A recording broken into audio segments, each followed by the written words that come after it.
Hola, ¿qué tal? Mi nombre es Israel Martínez Celestino y a continuación vamos a hablar acerca de unos temas de instrumentación.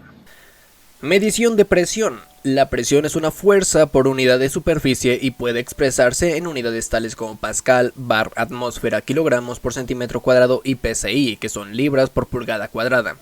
En el sistema internacional está normalizada en pascal, de acuerdo con las conferencias generales de pesas y medidas 13 y 14 que tuvieron lugar en París en octubre de 1967 y 1971. Y según la Recomendación Internacional número 17, ratificada en la tercera Conferencia General de la Organización Internacional de Metrología Legal, el pascal es un newton por metro cuadrado. En la industria también se utiliza el bar y el kilogramo por centímetro cuadrado. Si esta última unidad, a pesar de su uso todavía muy extendido, se emplea cada vez con menos frecuencia. En la vida cotidiana, las mediciones de la presión, por ejemplo, de los neumáticos de los automóviles, normalmente se hacen en relación a la presión del medio ambiente. En otros casos, las mediciones hacen referencia al vacío o a otra referencia específica. Cuando se distingue entre estas referencias cero, se utilizan los siguientes termas. Presión absoluta se hace referenciar a su cero respecto a un vacío absoluto, por lo tanto es igual a la presión relativa, añadiendo la presión atmosférica. La presión relativa, en ella su cero de referencia es la presión del aire del medio ambiente, por lo tanto es igual a la presión absoluta menos la presión de la atmósfera. Los signos negativos normalmente se omiten para distinguir una presión negativa, y la presión diferencial es la diferencia de presión entre dos puntos. La referencia cero se usa normalmente, está implícita en su contexto, y estas palabras se incluyen solo cuando hace falta una aclaración. Presión del neumático y presión de la sangre son presiones del medidor por convención. En cambio, la presión atmosférica, presiones de alto vacío y presión altimétrica tienen que ser absolutas. Pasamos a los elementos mecánicos. Los elementos mecánicos se pueden dividir en elementos primarios de medida directa que miden la presión comparándola con la ejercida por un líquido de densidad y alturas conocidas.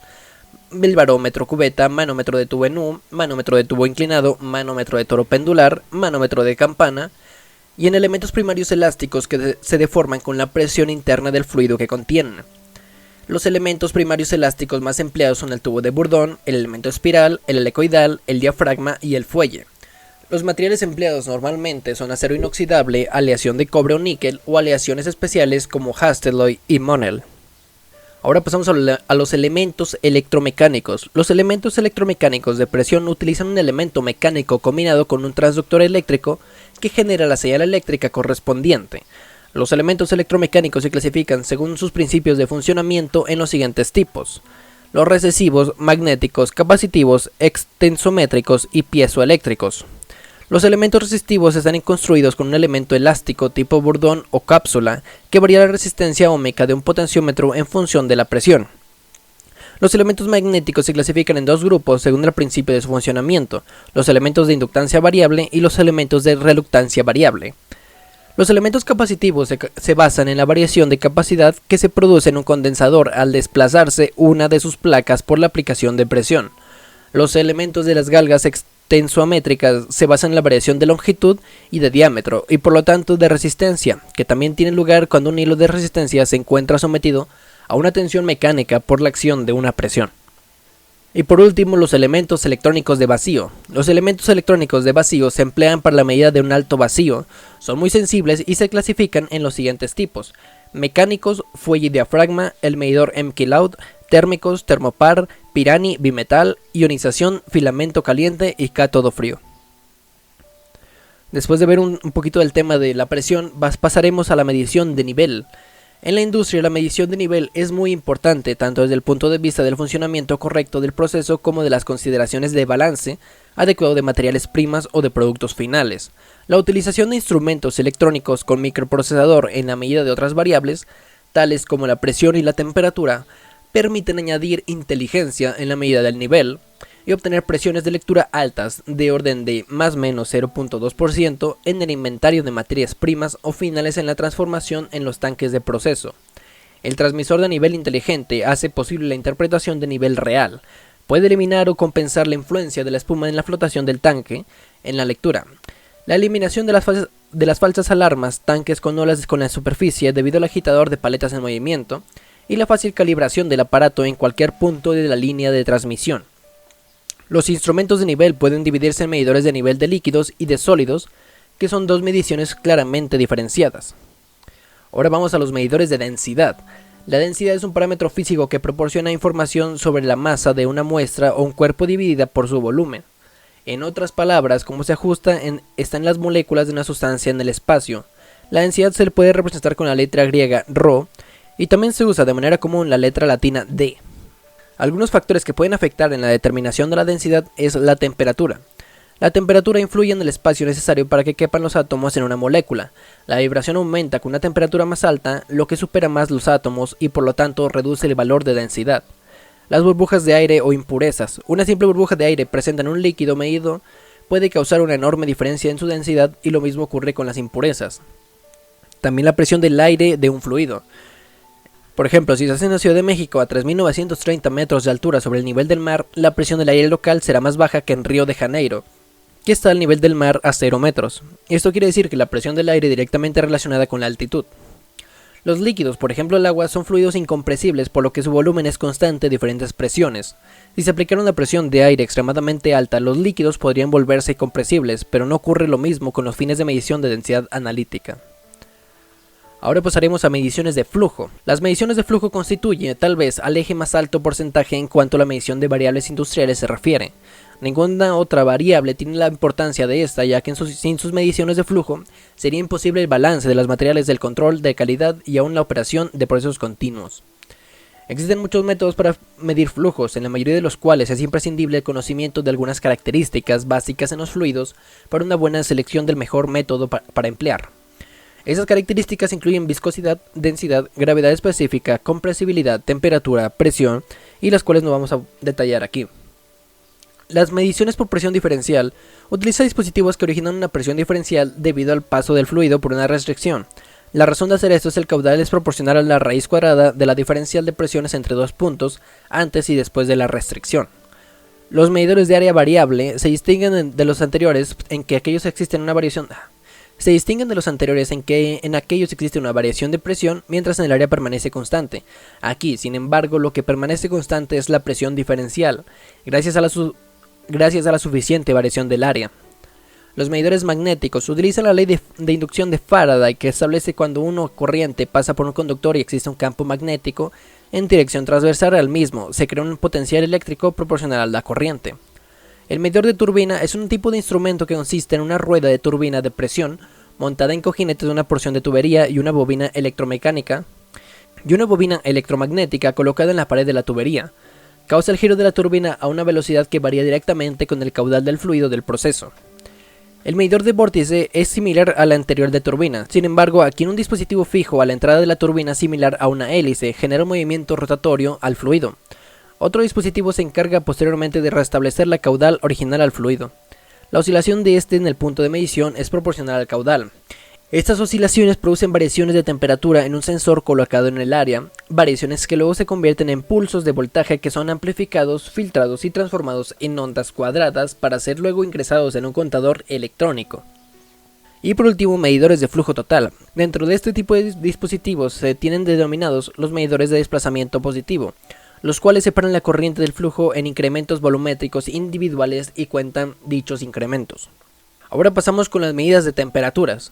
Las medidas de las temperaturas es una de las más comunes y de las más importantes que se efectúan en los procesos industriales. Casi todos los fenómenos físicos están afectados por ella. La temperatura se utiliza frecuentemente para inferir otras variables del proceso.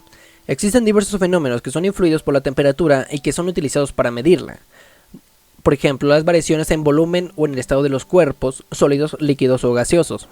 La variación de resistencia de un conductor, la variación de resistencia de un semiconductor, el FEM creada en la unión de dos metales distintos, o la intensidad de las radiaciones totales emitida por un cuerpo.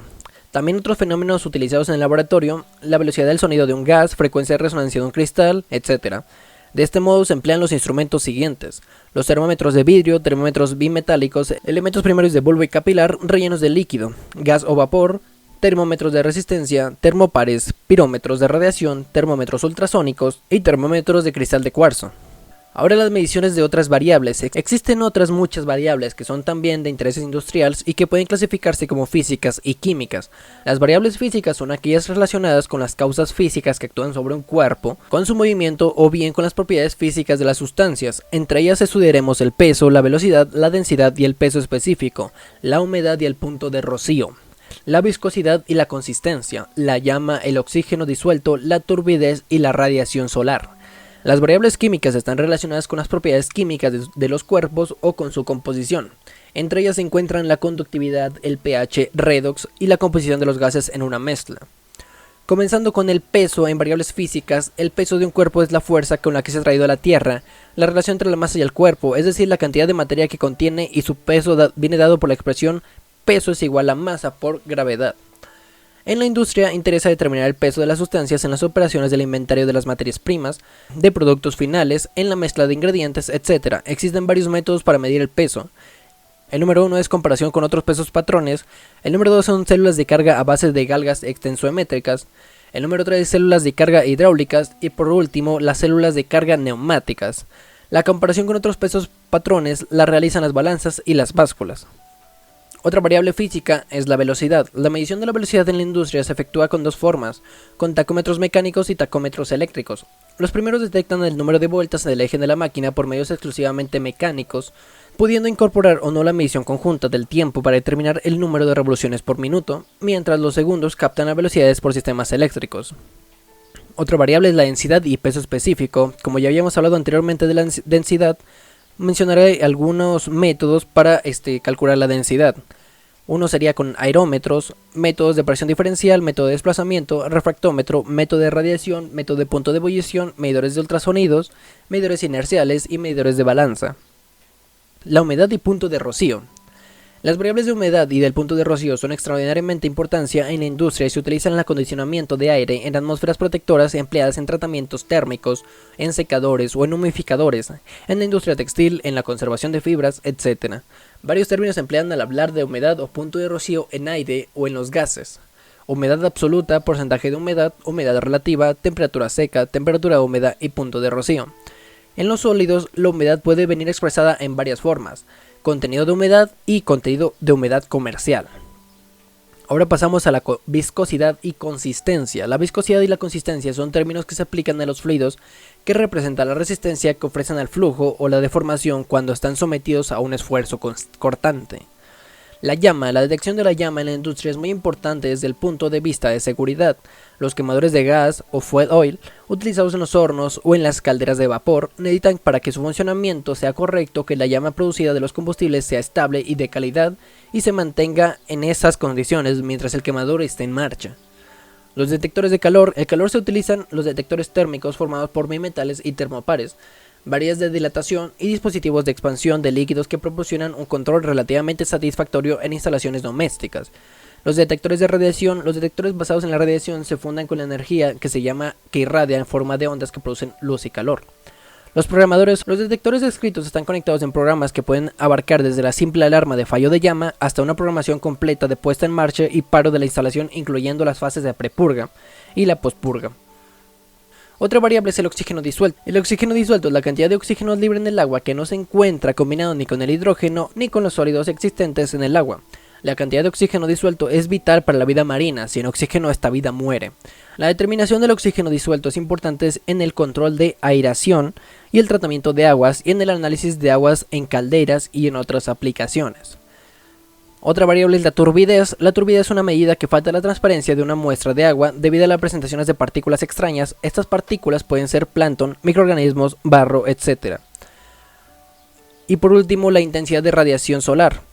La intensidad de radiación solar tiene el interés particular en tratamiento de aguas y en la determinación del rendimiento de los paneles solares. Consiste en un detector provisto de placas blancas y negras que reflejan y absorben respectivamente la energía solar radiada. Ahora pasamos a las variables químicas. Conductividad. La conductividad es la capacidad de una solución acuosa para conducir una corriente eléctrica. El agua destilada pura no conduce en principio la corriente, pero si se le disuelven sólidos minerales aumenta su capacidad de conducción. Estos sólidos al disolverse se separan en iones positivos y negativos en equilibrio en el cuerpo. Los iones son susceptibles de desplazarse bajo la acción de un campo eléctrico y también de combinarse con otros iones para formar iones nuevos u cuerpos distintos que ya no se ionizarán.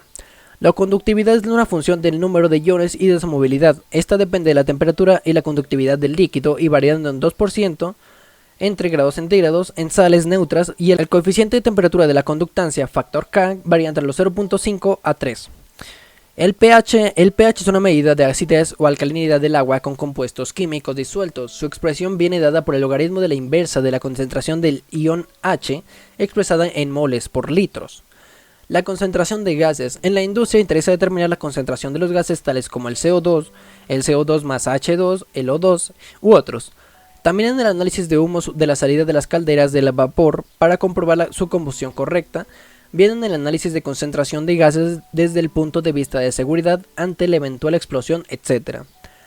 Con la conductividad térmica, un caso clásico de la aplicación del principio de conductividad térmica es la determinación del contenido del dióxido de carbono de los gases de combustión de una caldera de vapor. Esta determinación se basa en diferentes conductividad térmica de dicho gas cuando se compara una célula con el aire u otras posibles constituyentes de gases de combustión.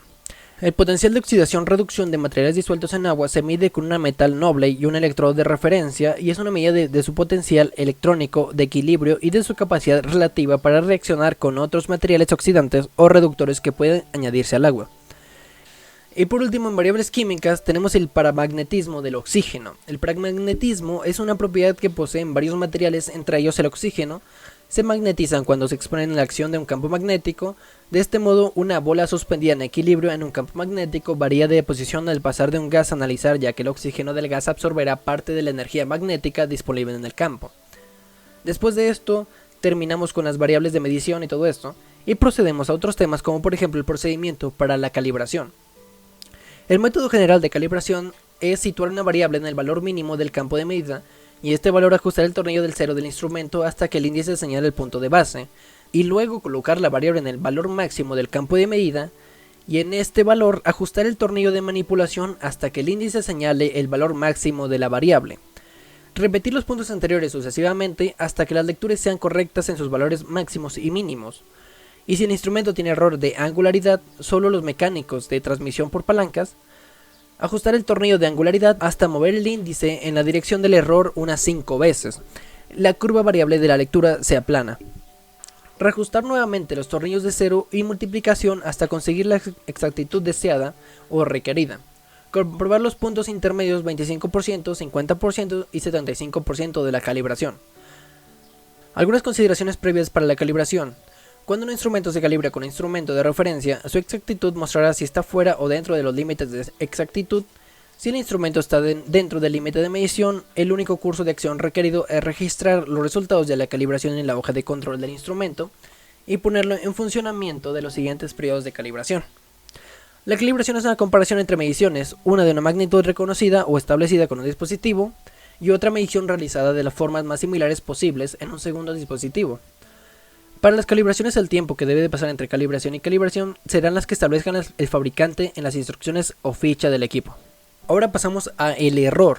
Se considera que un instrumento está bien calibrado cuando todos los puntos de su campo de medida o la diferencia entre el valor real o la variable y el valor de indicado o registrado transmitido está comprendido entre los límites determinados por la exactitud del instrumento. En condiciones de funcionamiento estático, las desviaciones de la curva variable real lectura de un instrumento típico con la relación de la recta ideal representa los errores de medida del aparato. Esta curva puede descomponerse en 3 representantes individuales de los 3 tipos de errores que pueden hallarse en forma aislada o combinada de los instrumentos. Y existen muchos diferentes tipos de errores, por ejemplo, error de cero, error de manipulación, error de angularidad, el error de medición, el error de que tienen 2 componentes. La incertidumbre. El concepto de incertidumbre es más amplio que el de la precisión, ya que en la incertidumbre incluirá, además de todas las fuentes provenientes de los efectos aleatorios, todas las fuentes de incertidumbre provenientes de las correcciones efectuadas en las medidas por los errores sistemáticos.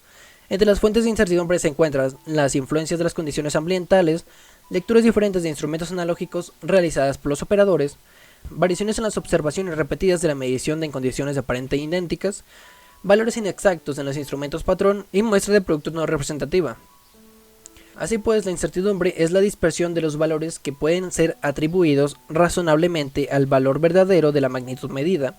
En principio, es posible clasificar las fuentes de incertidumbre en dos conjuntos bien diferenciados, los que se deben a errores accidentales o aleatorios que aparecen cuando mediciones repetidas de la misma variable dan valores diferentes, o errores sistemáticos con una desviación constante de todas las medidas, ya sea que siempre es hacia arriba o hacia abajo del valor real y son producidos, por ejemplo, por la falta de calibración del instrumento de medición.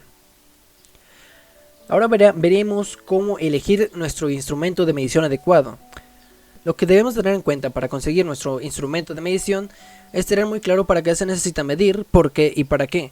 Tener personal capacitado para realizar el proceso de medición, la evaluación de costos, tener claras las condiciones críticas del funcionamiento, los criterios de selección del aparato adecuado incluyen el estudio, el rango de medición y la resolución del equipo en funciones a las mediciones que se requieren resolución, repetibilidad y estabilidad. En la compra, llevar a cabo las pruebas de exactitud y repetibilidad del aparato, clasificar en el equipo y checar su hoja de vida. El control, saber qué implica controlar, mantener, calibrar y preservar el equipo, contar con patrones de medición internacional y nacional y tener claros los patrones de trabajo. Y por último, es fundamental capacitar a los operadores en todos los temas que comprenden la medición de un parámetro físico para que puedan interpretar los resultados y tomar las decisiones adecuadas que impacten incluso en la reducción de costos de producción. Y algunas categorías de los instrumentos son instrumentos para aire, instrumentos para análisis de agua, para distancia, electricidad, gas, higiene, humedad, presión, clima, radiación, temperatura, vibración y red. Existen muchos diferentes tipos de instrumentos, así que solamente hay que contestar las preguntas anteriores que se realizaron para ver qué instrumento poder comprar o adquirir. Pasamos al acondicionamiento de señal. El acondicionamiento de señal es un proceso de adquisición de datos que se lleva a cabo mediante un instrumento llamado acondicionador de señal. Este instrumento convierte un tipo de señal eléctrica o mecánica, señal de entrada, en otro, señal de salida. El objetivo consiste en amplificar la señal y convertirla en un formato fácil de leer y compatible con fines de adquisición de datos de control de una máquina. Un acondicionador de señal ayuda a obtener medidas precisas como condiciones esenciales para la exactitud de la adquisición de datos de control de máquinas. Este tipo de instrumentos son capaces de efectuar otras funciones adicionales. A continuación se describen las últimas tendencias: funciones de acondicionador de señal, conversión de señal, linealización, amplificación y filtrado. El filtrado consiste en filtrar el espectro de frecuencia de la señal conservando solo los datos válidos y desbloqueando todo el ruido. La evaluación y funciones inteligentes. Para aportar beneficios adicionales al usuario y al proceso, los acondicionadores de señal modernos cuentan con funciones especiales de evaluar las señales y procesamiento de datos medios. Y las interfaces y el HBM. El HBM suministra un amplio catálogo de acondicionadores de señal capaces de desempeñar funciones muy variadas. Los acondicionadores de señal son una solución para implantar cadenas de medida completas en entornos de control de productos y fabricación. Y eso ha sido todo por mi parte. Muchísimas gracias por ver el video hasta acá. Suscríbanse, denle like y compártanlo con sus amigos. Hasta la próxima.